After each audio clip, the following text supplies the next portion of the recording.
turn our attention to Lexington and the Lexington Stakes and the Jenny Wiley races 9 and 10 at Keeneland. Let's go to Keeneland and talk about this group. And Dan started off. The more I looked at this last night, the more quizzical it looked to me. It's a really ragtag, strange group of horses. I like ragtag is definitely, I think, the best word, better word than I could have come up with. I think that describes it. You've got it really is a mixed bag here, and I'm not sure. You have a couple here with a bit of upside, no doubt, who have not yet been exposed. You have several others who have been exposed, and you have a couple that I think have assembled pretty respectable resumes here so far early on in their 3-year-old season, who could pick up some points here. And really the ones that need the points, Gray Vitos, the 6 needs the points, probably needs to win to make the Derby. My boy Jack looking to pick up a few more points.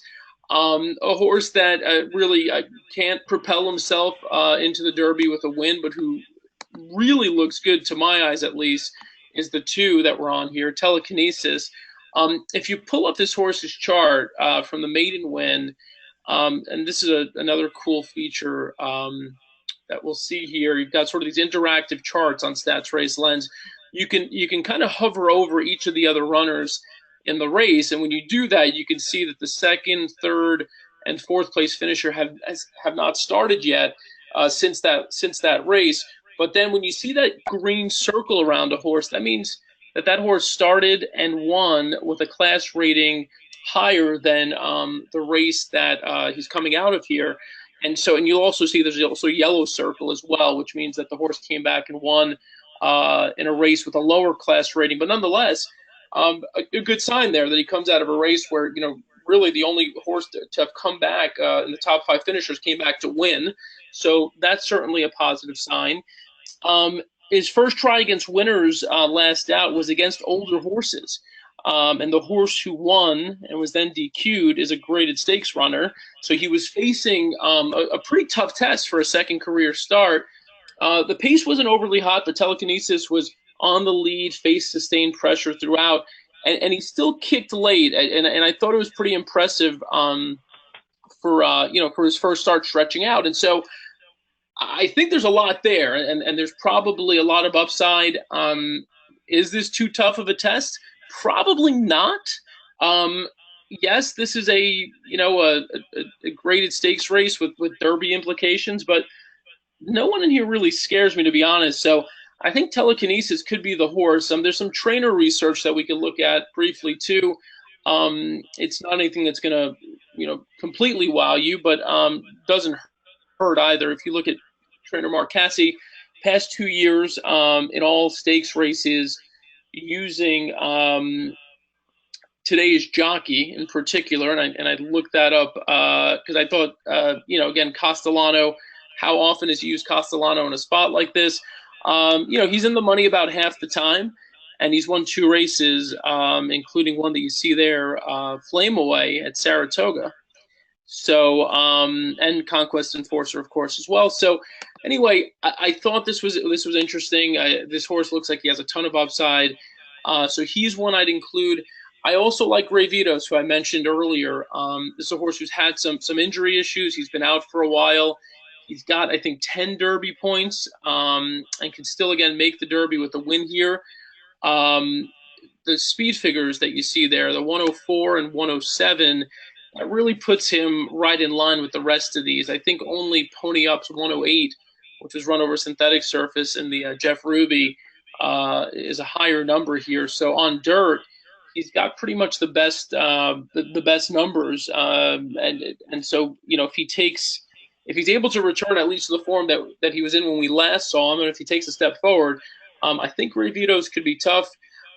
We don't have to pull this up because I know we're kind of running short on time, but I did some trainer research on Adam Kitchingman, and in the past 5 years, off of this kind of layoff, shipping to a new track, very positive numbers as well. Small sample, but he's won about 50% of those races, and he's been in the money in just about all those races as well. So good signs there. My boy Jack, I don't love the draw.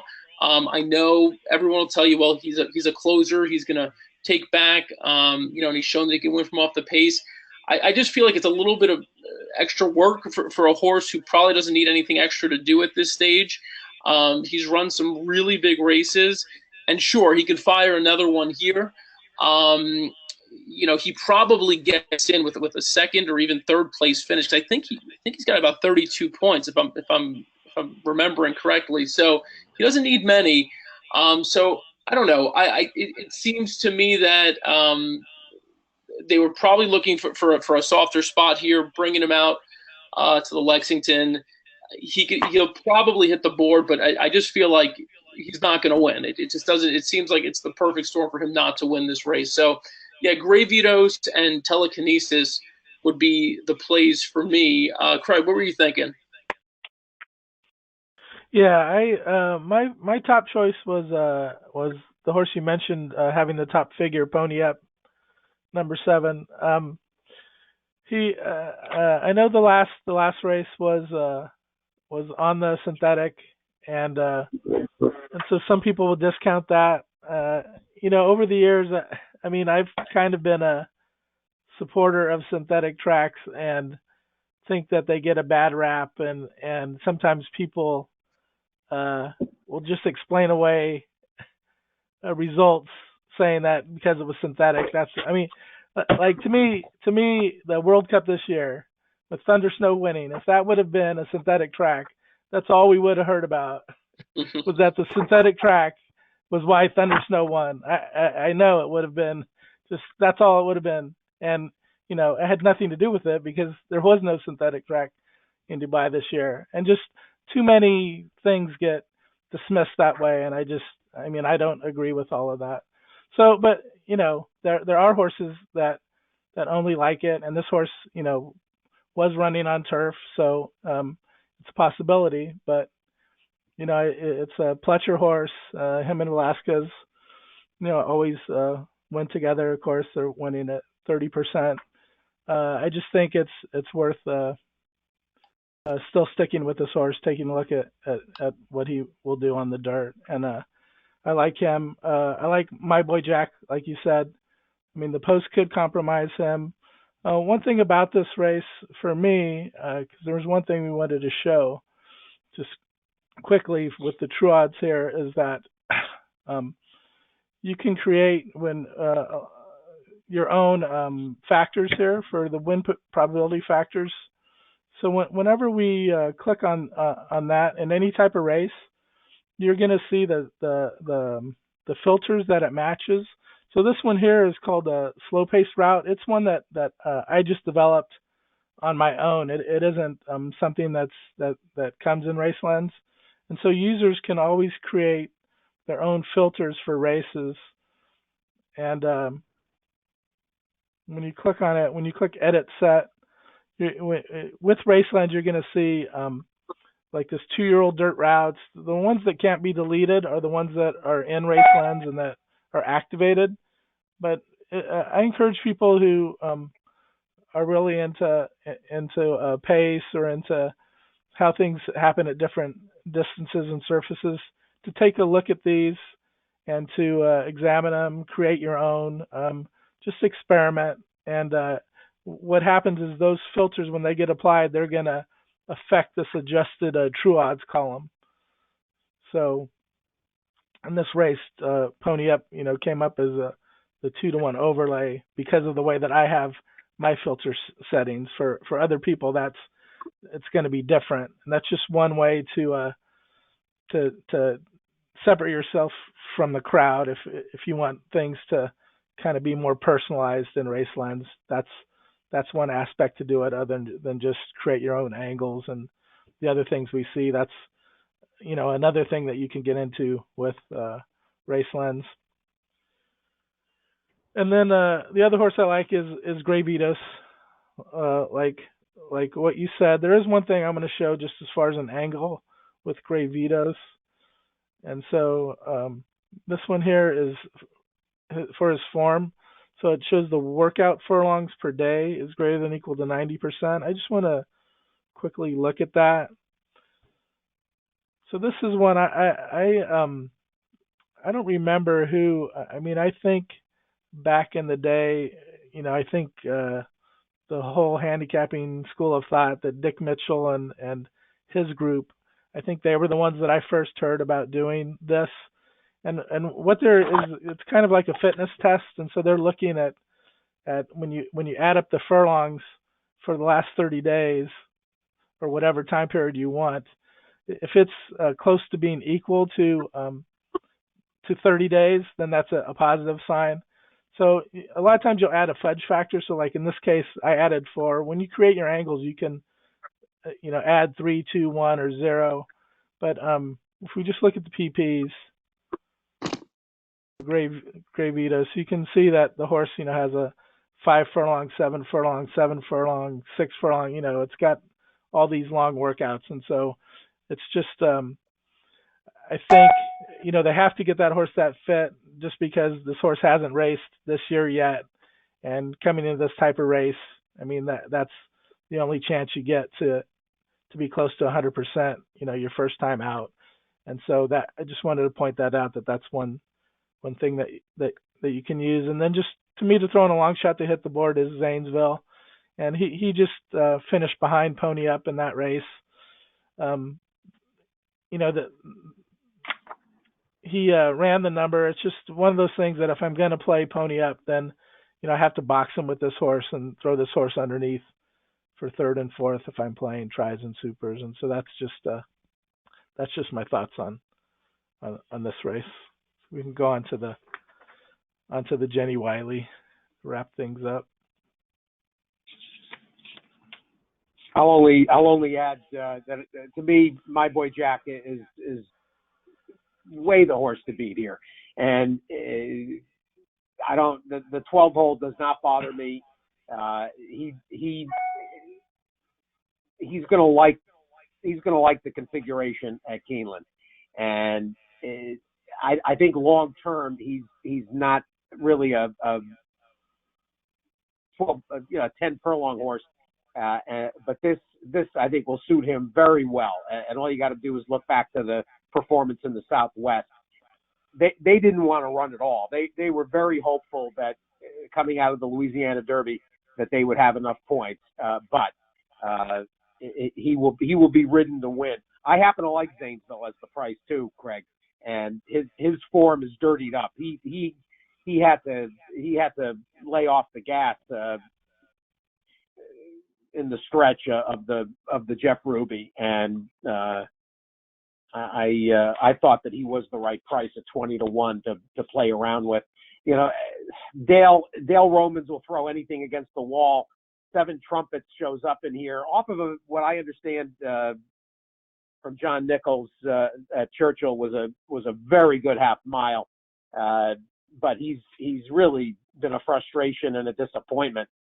But I won't be surprised if 7 Trumpets runs well in here. To be honest, Dale's got a way of making the right call, every so often. And they almost came. If they could have gotten transportation, they would have come to Arkansas.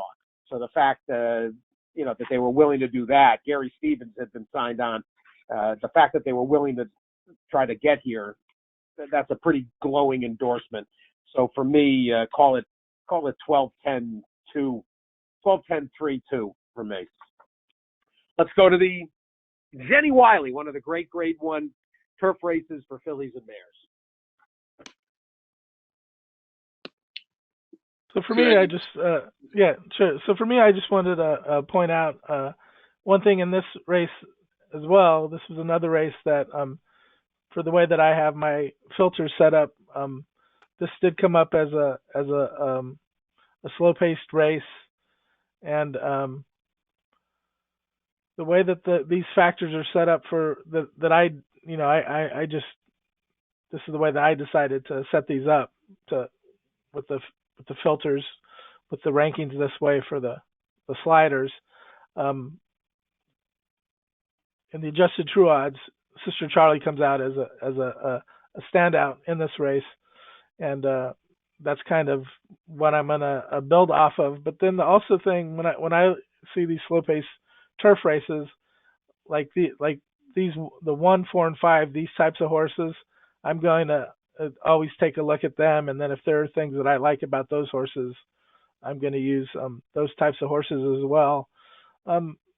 When in Racelands on some of these, not even just the ones that the filter sets that I've created, some of the ones that come with a race lens, sometimes the race and true odds will be fairly evenly matched, but then the adjusted true odds, because of the way certain factors come together, a horse is going to be considered a standout. And I've had success with these types of horses, Keeneland, but other times I still might use like 75% of my money going Keen, this type of horse, but then using a different view for my other 25% of my money. So I don't know if that makes sense, but that's kind of like the way that I've been doing it, over these last couple years when we've been developing Racelands.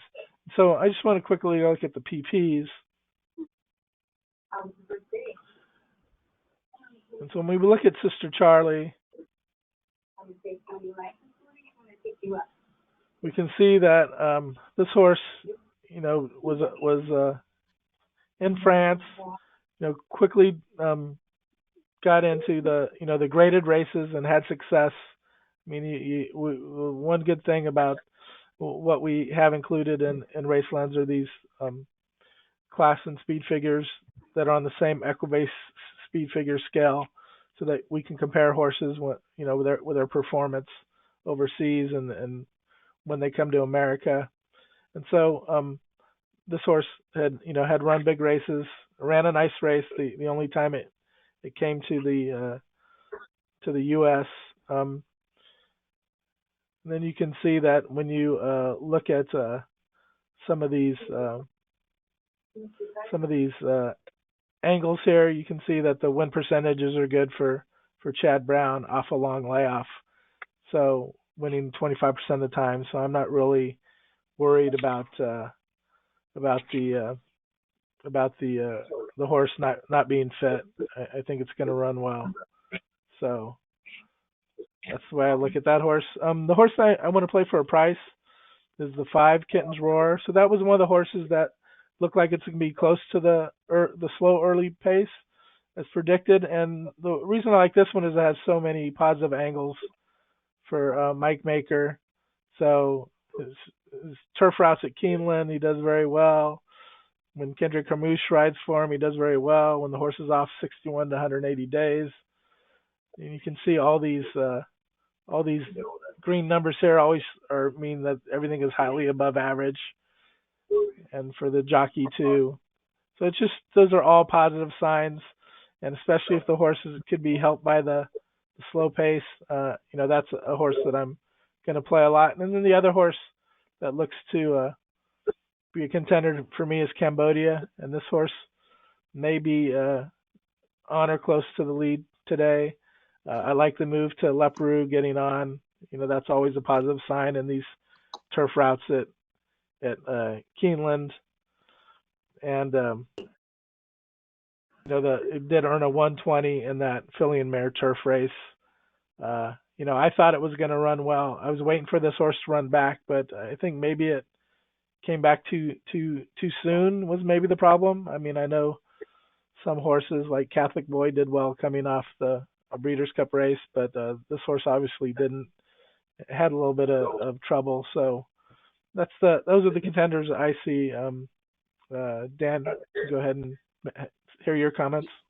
Yeah. So I'm gonna sound like your echo here a little bit because I do like a couple of the horses. Do like Sister Charlie. Would be my pick here. It's just a neck behind Breeders' Cup Juvenile Fillies turf winner New Money Honey in the Belmont Oaks last year. Also missed in Group 1 company by a length. And so this is one who's been competing at the top levels. Obviously, has got the class, and you mentioned has got the trainer. Certainly, Chad's got three in here. This one, as promising as any of them, I think. You can see the 40% for Chad in the last 30 days, which is just wild. And if you click on Chad right there, I think one of the trainer searches that we saved, because you mentioned the layoff there in particular, past 2 years, more than 180 days, coming back in a graded stakes race on the turf. So again, all that time off, coming back in a graded stakes race, 15 starts, 5 wins, 10 in the money. So yeah, no fear with Chad Brown. He'll certainly have Sister Charlie ready, I believe. So that's one that I really like. The only one that I would mention that you didn't mention is La Coronel. She's one who loves Keeneland. 3 for 3 over the turf, highest career Equibase speed figure for La Coronel. Was 3 races back in the QE2 with that 114. And so she was a bit pace compromised 2 back in the Endeavor. Donna Bruja stole that race, loose on sort of an easy lead there. She had fewer excuses last out in the Hillsborough, but just couldn't get clear running room. And when she did, she didn't have her usual punch. But I think La Coronel is primed for a bounce back effort. So I like her a lot, and I do like Cambodia as well, as you mentioned. I've been pointing out those trouble indicators a few times here. You look to the right there, and you can see she had a bit of trouble last out in the Matriarch.